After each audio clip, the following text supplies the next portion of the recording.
রাত পোহালেই ত্রয়োদশ জাতীয় সংসদ নির্বাচন।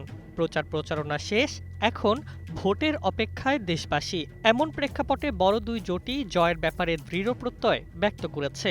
বিএনপি বলছে, অবাধ ও সুষ্ঠু নির্বাচন হলে তারা একক সংখ্যাগরিষ্ঠতা নিয়ে সরকার গঠন করবে। অন্যদিকে জামায়াত ইসলামী নেতৃত্বাধীন ১১ দলীয় জোটও শতভাগ জয়ের আশা করছে।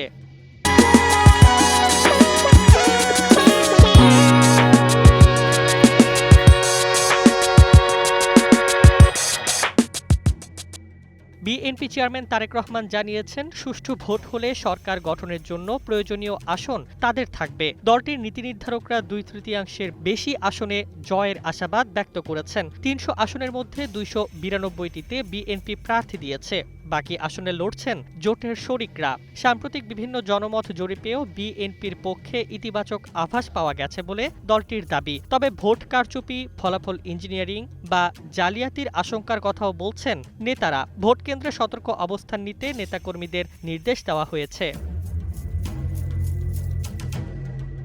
বিএনপি মহাসচিব মির্জা ফখরুল ইসলাম আলমগীর বলেন, দেশের মানুষ বিএনপিকেই বিজয়ী করবে। একই সঙ্গে নির্বাচন সুষ্ঠু হলে যে কোনো ফল মেনে নেওয়ার কথাও জানিয়েছে দলটি। অন্যদিকে জামায়াত ইসলামী নেতৃত্বাধীন জোট ৩০০ আসনেই প্রার্থী দিয়েছে।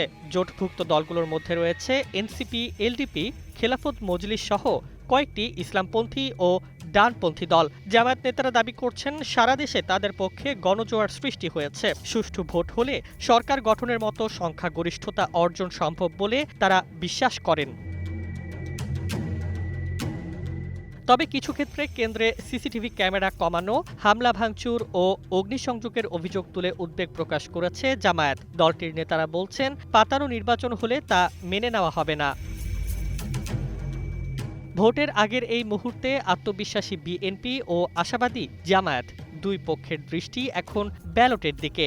সুষ্ঠু ও শান্তিপূর্ণ নির্বাচনই নির্ধারণ করবে আগামী দিনের সরকার।